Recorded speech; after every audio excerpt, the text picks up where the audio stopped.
You know someone genuinely brilliant. Degrees, certificates, a mind most people cannot even approach. And they are broke. Not unlucky, not lazy, broke in a way that feels impossible given how smart they are. Meanwhile, someone you know is completely average. Average grades, average skills, average everything, and they are quietly building real wealth. That gap is not an accident, and intelligence has nothing to do with it. So what is actually going on? Here is what almost nobody understands about money. Your financial decisions are not made by your thinking brain. They are made by something much older and much quieter. Researchers call it your money script. It is a set of hidden beliefs about money that formed before you were 12 years old. Not from books, not from school. Those beliefs form by watching the adults around you handle money under stress. Did they spend when they felt anxious? Did they hold on to every penny when they felt afraid? Did they fight about money and then pretend it never happened? Did they act like wealth was something only selfish people wanted? Whatever you absorbed back then became your default setting. And here's the part that genuinely changes things. Your money script runs below the level of conscious thought. It fires before your thinking brain even gets involved. By the time you are actually thinking about a purchase, the decision is already made.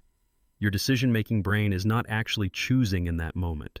It is building a reason for a choice your emotional brain already locked in. That is the trap, and that is the specific trap smart people fall into. They believe intelligence protects them from these patterns. It does not. Intelligence just gives you a more sophisticated excuse engine. Now here is where it gets genuinely uncomfortable. There are 5 specific patterns that keep intelligent people financially stuck. Not one of them is about knowledge. All of them are about identity. The first is the knowledge trap. Smart people believe that understanding something is the same as actually doing it. They read about investing. They understand the numbers. And that feels good. That feeling of understanding actually registers in your brain as progress. But no money is moved. No account has been opened. No investment has been made. Understanding feels like doing. And feeling like you have already done something reduces the urgency to actually do it. That is the trap hiding inside every finance book you have ever read. That is why the most financially effective people are often not the most informed. They are the most action-oriented with average information. Action beats understanding every single time. The second is the ceiling trap. Most people carry a hidden belief about how much money someone like them is allowed to have, not how much they can earn, how much they are allowed to keep. If you grew up where money was always tight, your nervous system has a comfort zone, a baseline it considers safe. And when your wealth starts rising above that baseline, something inside you creates emergencies. Impulse buys, bad investments, lending money to people who never pay you back, unnecessary costs that quietly pull you back down to the number your nervous system considers normal. You are not doing this because you are weak. You are self-correcting toward a baseline you do not even know you have. That distinction actually matters. But the third trap is the one that genuinely destroys people. And research from the field of money psychology makes this completely clear. The pain of losing $50 feels about twice as intense as the pleasure of gaining $50. Researchers have proven this clearly. For smart people, this gets worse. Because intelligent people can calculate every possible way something could go wrong, every risk, every scenario where money disappears. And that mental run-through feels like protection. It is not. It is paralysis wearing a smart disguise. Think about the person who spent 3 years calculating every risk of buying a simple index fund, reading every article, running every scenario, watching the market double while they waited for certainty that never came. That is not intelligence protecting them.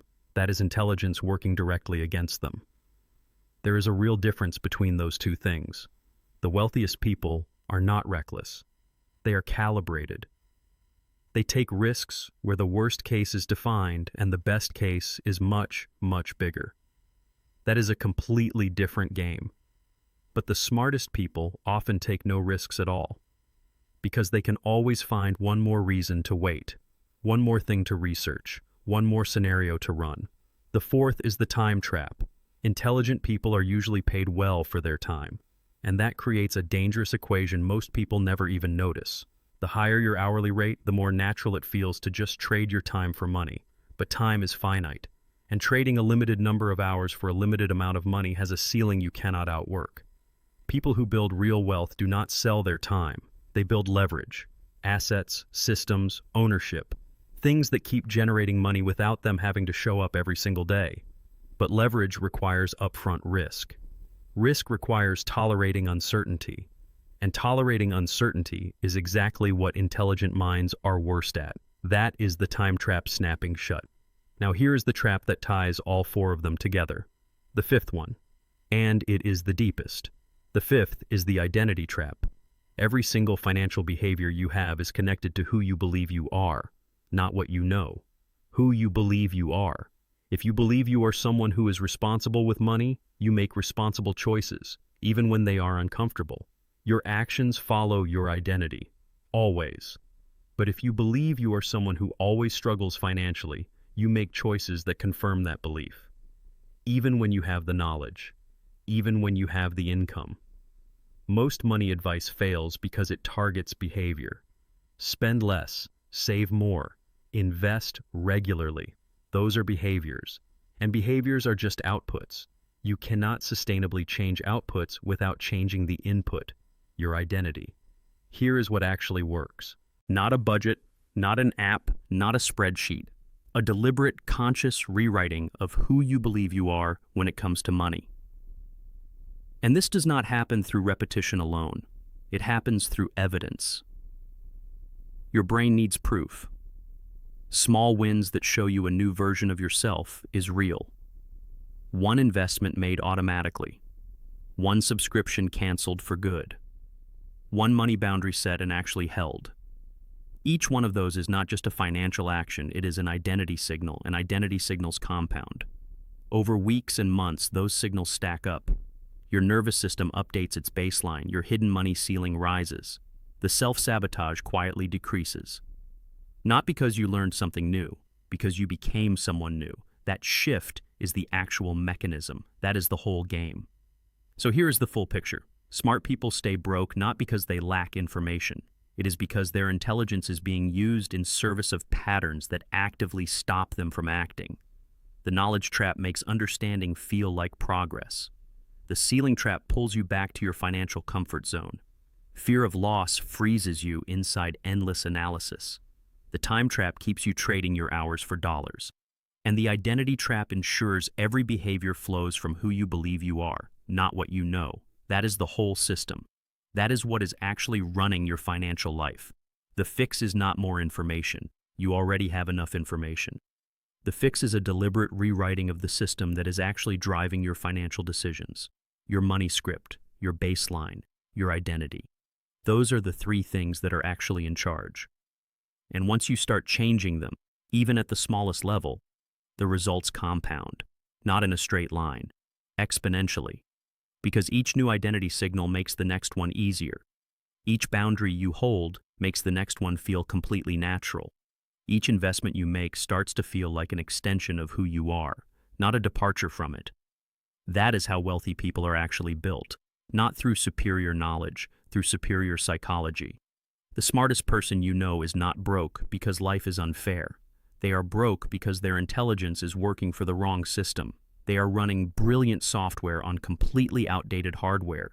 You do not need another book. You do not need another spreadsheet. You do not need one more course. You already know enough to act. Find the one financial decision you have been fully capable of making for over 6 months and still have not made. You already know which one it is. Make it this week. Not because that single action will make you wealthy, but because it will send a signal to your own nervous system that changes everything.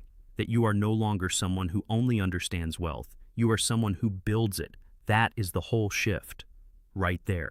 What is the one financial decision you have been fully capable of making for over 6 months and still have not made? Drop it in the comments right now. I read every single one. If this changed the way you think about why smart people stay broke, hit like on this video. It genuinely helps more people find this conversation. And leave a comment with your answer. Subscribe if you want more conversations exactly like this one. This is the kind of thing we dig into every single week, and we are just getting started. You know someone genuinely brilliant, broke in a way that felt impossible to explain. Now you know exactly why, and more importantly, you know what to do about it.